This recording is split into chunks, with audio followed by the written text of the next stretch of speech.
What's up everybody, Cody Bidlow with SprintingWorkouts.com and ATHLETE.X coming at you with another video.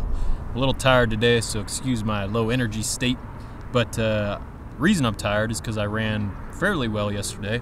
Set a new personal best in one of my races, so I was happy about that.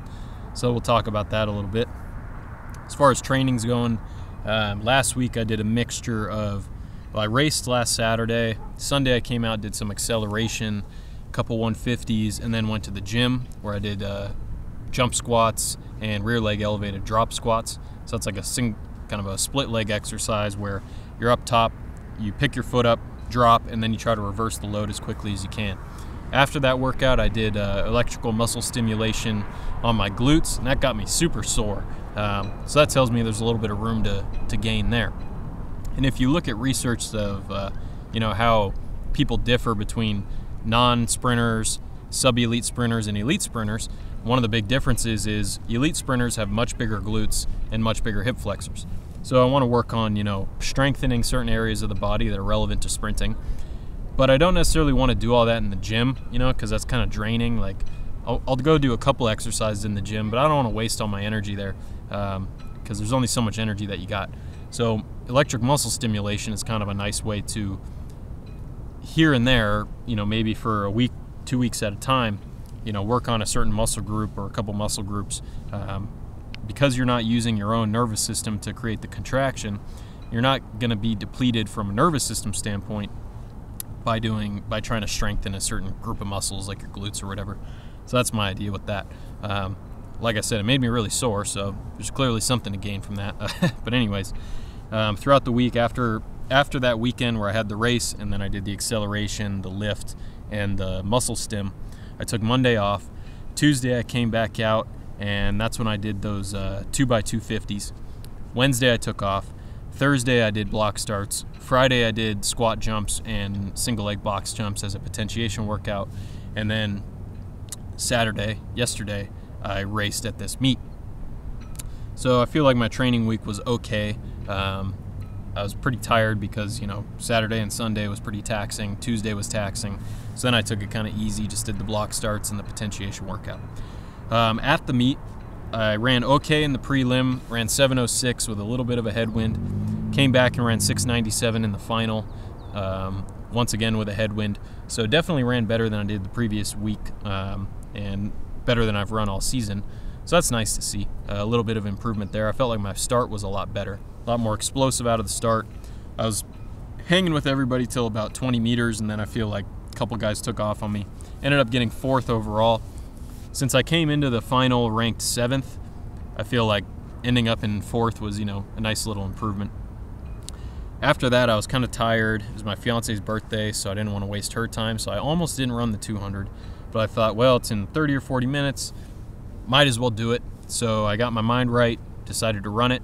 I drew lane 3. And this week, the first thing I was thinking about was, okay, don't worry about how fast you're going to run. Just execute a good race. Don't run the race like you're stupid. Run it intelligently. So what did I do? Well, from the start to about 40 or 50 meters, I went out pretty strong. Tried to make up the stagger on everybody outside of me. Coming off of the top of the turn, leading into the end of the turn, I just sort of tried to hang with the pack. And then coming off the turn, that's when I made my move and tried to overtake everybody. As I came off the turn, that's when I pulled away. About halfway through the straightaway, I did feel some pressure from behind me. But at that point, all I thought about was get the foot down, get the foot down. Don't drive the knee up high. Don't reach for the finish line. Don't overstride. Don't fail. Don't quit. None of that. Just get your foot down. And once your foot's down, get the other foot down. And I just kept focusing on foot down, foot down, foot down. And that pulled me through the end of the race, stayed in the lead, won my heat. I got 2nd in the whole meet by only 1/100th of a second. So overall, I would say, it was a pretty good race. I ended up running 21:95. It's the fastest I've ever run in a 200. The last time I ran sub 22 was in 2014. So it's been a long time coming, I haven't done much, like I said in a previous video, I haven't really done much training beyond 150. So to be able to see A, an improvement, B, an improvement at 30 years old, C, to be able to improve at a low-key meet I don't have a team, a support team. I don't have coaches. I don't have any of that. It's just me.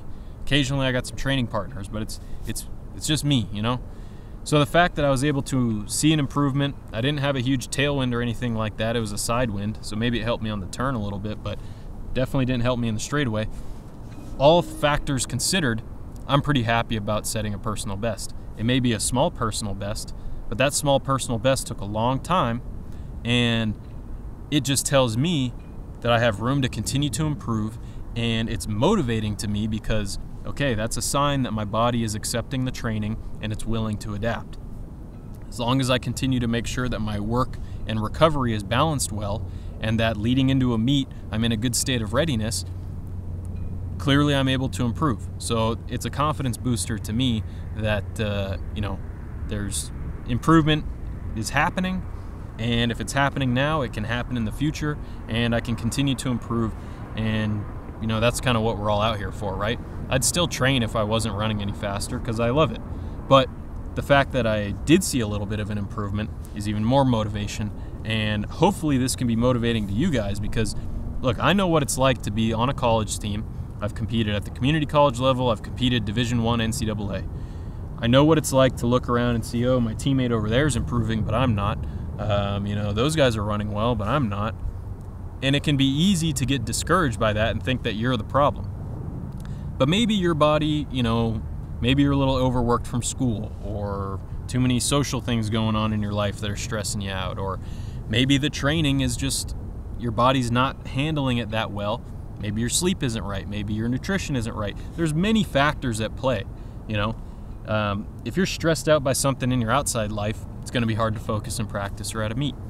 If you are not used to the training you're doing with your new team and your body's like, whoa, this is really stressful, you might not be yet in a good state to perform well. Doesn't mean you're not going to perform well eventually, but maybe right now is not the time. So don't get discouraged by any single performance. Last year I ran a 200, my first 200 since college, I think, or at least, in a really long time. I ran like 22.7. Then I ran 22.1. That was about it for that year. Came out this year, ran 22.3. Then I run 21.95. Had I looked at the 22.7, the 22.3, had I looked at those on their own, I could have thought to myself, whoa, I'm way off.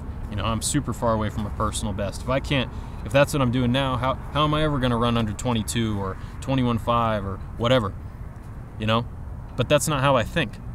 I look at it as, okay, if I ran poorly, that means I'm lacking something. If I'm lacking something, I can probably improve that thing that I'm lacking. So if I run a bad time, that means I can run faster, Had I run like 20.9 or, some crazy time, I might think to myself, whoa, like, how am I going to improve on this? So if you're going through your year or your season and your times are not improving at the rate you want them to improve, or you haven't PR'd yet, or things aren't going quite well for you or quite as well as you'd want them to, just trust in the fact that eventually, if your work to rest ratios are on point, if you've done work that is going to prepare you for the specific demands of your event, eventually you will improve. You will set a PR. Now, things that can get in the way of that, well, if you're sleeping poorly, that's going to get in the way of it. If your nutrition is not good, that's going to get in the way of it. If you're super stressed out either by training and you're not recovered well for your meet, or you're stressed out by outside factors, that's going to get in the way of improving. How about, if you, every time you get up to the line, you psych yourself out and you trip out on, oh, am I, you get all fearful and fear failure and all that, and you're on the blocks thinking, how can I possibly improve? Well, then what do you expect to happen? So what you can do, you can't necessarily control when you're going to PR. But what you can control is all those other factors that I said, like, are you sleeping well? Are you eating well? Are you managing the stressors in and out of training? Are you managing your recovery properly? Do you have the right mindset when you step up to the line to race?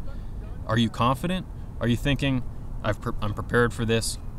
I don't need to think about what to do. I'm just going to execute. You have to have the right mindset paired with the right physical development, paired with the right state of readiness for you to PR. If any one of those things are off, it's not going to be the day for you to PR. So like I said, if you're struggling, if you're questioning, why am I not improving, all that stuff, and you're getting discouraged and you're thinking I'm never going to improve, well, if that's your mindset, then you may never improve. But if you come at it from the perspective of, I'm going to keep training, I'm going to keep trying to improve at whatever I can, whether that's simple things like when you go to bed, or in practice focusing on good technique, or working on your mindset, working on visualization, all those things. If you control the things you can control, and you get yourself into an optimal state so you're ready when it's time to go and you're confident on the line, you're happy, you're excited to run, you're not fearing the result of your run, but you're actually embracing the fact that you're able to run and you're thankful for that. If you're thankful that you can run, you're excited to run, you're doing it because it's fun, because you enjoy it, and you have the training in a good place and you're rested, that's when you're going to PR. But you're not going to PR if you're stressed out, if you're doubting yourself, if you're questioning yourself, or any of that stuff. So throw all that crap out. Focus on being confident, focus on getting your body ready for the meet, and then when the meet comes, enjoy it, embrace the moment. You only have so many meets you'll ever run, so enjoy it because it goes fast. Here I am 8 years out of college, that went by like that. It's gonna go by quick for you. So embrace the moment, enjoy your time, be confident in yourself, do the things you need to do to prepare yourself, like sleep well and eat well, and eventually it'll happen. Even if it takes you 8 years out of college like it did me to PR in the 200, eventually it will happen. So trust in that. Use this as motivation to know that you can improve. If I can improve, then you can improve, okay? And last thing I'm gonna say is I really do think there's something to the idea of when you're getting fatigued in the 200, keep putting that foot down. Don't get long, don't get boundy, don't drive the knee up, just get the foot down. That's something that I think I'll talk about later. I think it relates to why the wearable resistance is helpful, because if you add a little bit of a weight to your foot, or your calf, I should say, it's going to be easier to get that foot down sooner. And so I think we can work on our technique by modifying things like that. But I'll talk about that more in another video. But that's just a little side point that I want to mention before I forget about it. But be confident, know you can improve, do your homework, do what you need to do to set yourself up for success on the day of the race. And when the race comes, enjoy it, embrace it, have fun. And if that's your focus, if that's your mentality, eventually you're going to improve just like I improved, and you'll probably improve more than me. So that's all I got for you guys today. I hope you're having a great day. It's a beautiful day out, and I'll catch you guys next time. This is Cody Bidlow with SprintingWorkouts.com and ATHLETE.X signing off.